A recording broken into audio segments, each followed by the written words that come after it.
ഇന്നത്തെ പരിപാടി എന്താണെന്നറിയോ? 2 പാവയ്ക്ക ഇത് വെച്ചിട്ട് നമുക്കൊരു കറി ഉണ്ടാക്കാം. സാധാരണ നമ്മൾ പാവയ്ക്ക തീയൽ വെക്കാറുണ്ട്, തോരൻ വെക്കാറുണ്ട്, തേങ്ങ അരച്ച് കറി വെക്കാറുണ്ട്, അങ്ങനെ പല രീതിയിൽ വെക്കാറുണ്ട്. മെഴുക്കുവരട്ടി വെക്കും. പാവയ്ക്ക ഇഷ്ടമുള്ളവരൊക്കെ ഇതുപോലെ ഒന്ന് കറി വെച്ച് നോക്കണം കേട്ടോ. ഇങ്ങനെ ഒന്നും അല്ലാതെ സാധാരണ ഒരു കറി നല്ല രസമാണ്. ചോറുണ്ണാനൊക്കെ നല്ല ടേസ്റ്റാണ്. എങ്ങനെയാണെന്ന് നോക്കാം. ആദ്യം തന്നെ നമുക്ക് പാവയ്ക്ക ഒന്ന് വട്ടത്തിൽ അരിഞ്ഞെടുക്കാവേ.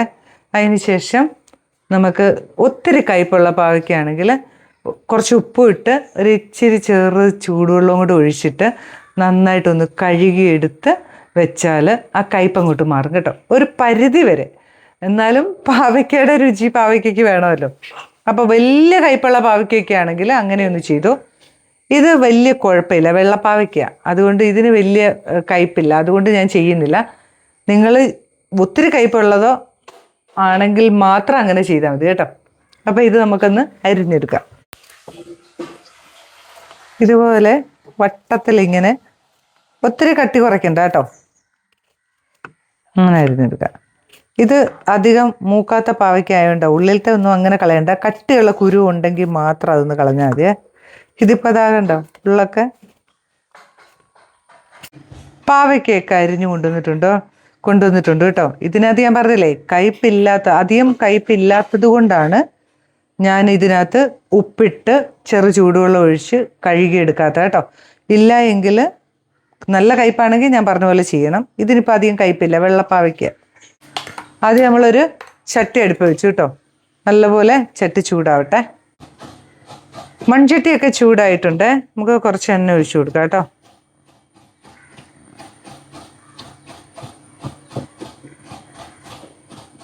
നമ്മൾ ഈ പാവയ്ക്ക ഒന്ന് വാട്ടിയെടുക്കുന്നുണ്ട് കേട്ടോ, ഒന്ന് വറുത്തെടുക്കുന്നുണ്ട്.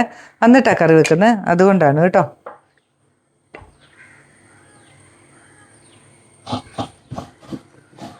ഇന്നിതിലേക്ക്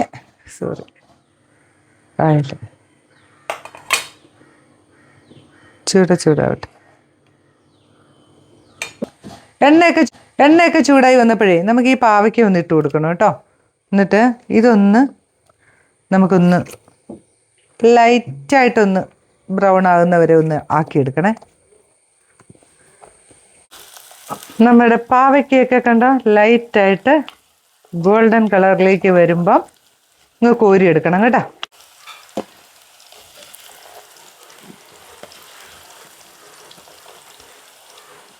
ഇനി നമുക്ക് ഈ ഒരു എണ്ണയിലോട്ട് തന്നെ കടുക് ഇട്ട് കൊടുക്കാം, പിന്നെ പെരുംജീരകം ഇട്ട് കൊടുക്കണം കേട്ടോ. കടുക് ഇട്ട് കഴിയുമ്പോൾ പെരുംജീരകം ഇടുക.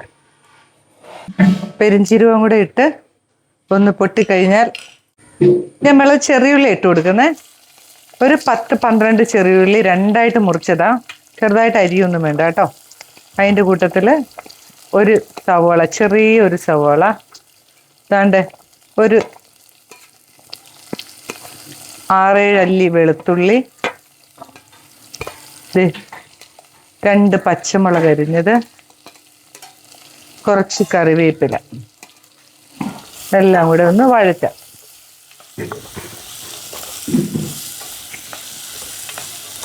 കുറച്ച് ഉപ്പിട്ട് കൊടുക്കാവേ.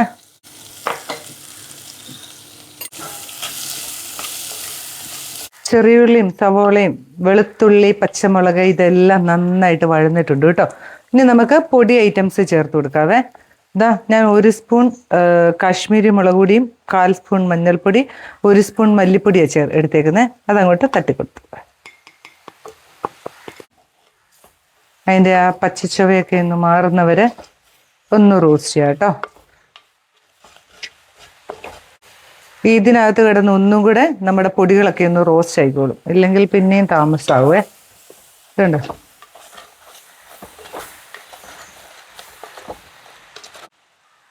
മൂത്ത് വരട്ടെ. അതിനുശേഷം പുളിവെള്ളം ഒഴിച്ചു കൊടുക്കണം. തക്കാളി ഒരെണ്ണ എടുത്തിട്ടുള്ളൂ. പാവയ്ക്കയ്ക്ക് ഒരു ഇച്ചിരി പുളി മുന്നിൽ നിൽക്കണം കേട്ടോ, എന്നാലാണ് അതിൻ്റെ ഒരു ടേസ്റ്റ്.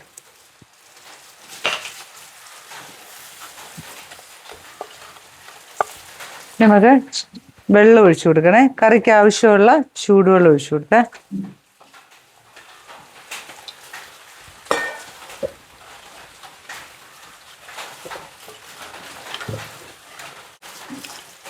ഓക്കെ, ഇത് മതി.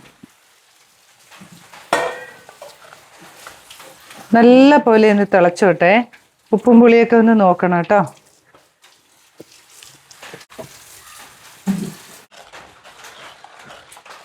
നമ്മുടെ കറി ഒന്ന് തിളച്ച് വന്നപ്പം പാവയ്ക്ക അങ്ങോട്ട് ഇട്ട് കൊടുത്തേ.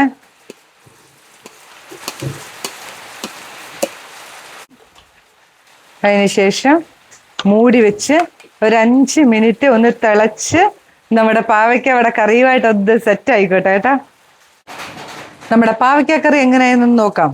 ഇതാ നോക്കിയേ, നല്ല പോലെ സെറ്റായിട്ടുണ്ട് കേട്ടോ. പാവയ്ക്കൊക്കെ കണ്ടോ, ഇത്ര പരിപാടിയേ ഉള്ളൂ. കണ്ട, നല്ലൊരു പാവയ്ക്ക കറി ഇവിടെ റെഡി ആയിട്ടുണ്ട്. പാവയ്ക്ക ഇഷ്ടമുള്ളവരൊക്കെ ആണെങ്കിൽ ഇതുപോലൊരു വെറൈറ്റി കറി ഒന്ന് ഉണ്ടാക്കി നോക്കണം കേട്ടോ. നിങ്ങൾ ഉണ്ടാക്കുന്നതാണോ എന്ന് എനിക്കറിയത്തില്ല, പക്ഷെ നല്ല ടേസ്റ്റുള്ള നല്ലൊരു കറിയാണ്. ഉണ്ടാക്കി നോക്കിയിട്ട് അഭിപ്രായമൊക്കെ പറയണം കേട്ടോ. ഇത് ശരിക്കും പറഞ്ഞാലില്ലേ, ഇന്ന് വെച്ചിട്ട് നാളെ കൂട്ടുവാണെങ്കിൽ ഒന്നും കൂടെ ടേസ്റ്റാ. ആ പുളിയൊക്കെ പിടിച്ച് നല്ല രസമുള്ളൊരു കറിയാണ്. ഉണ്ടാക്കി നോക്കിയിട്ട് അഭിപ്രായങ്ങളൊക്കെ പറയണേ. പുതിയൊരു വീഡിയോ ആയിട്ട് ഞാൻ വരുന്നതായിരിക്കും. ബൈ.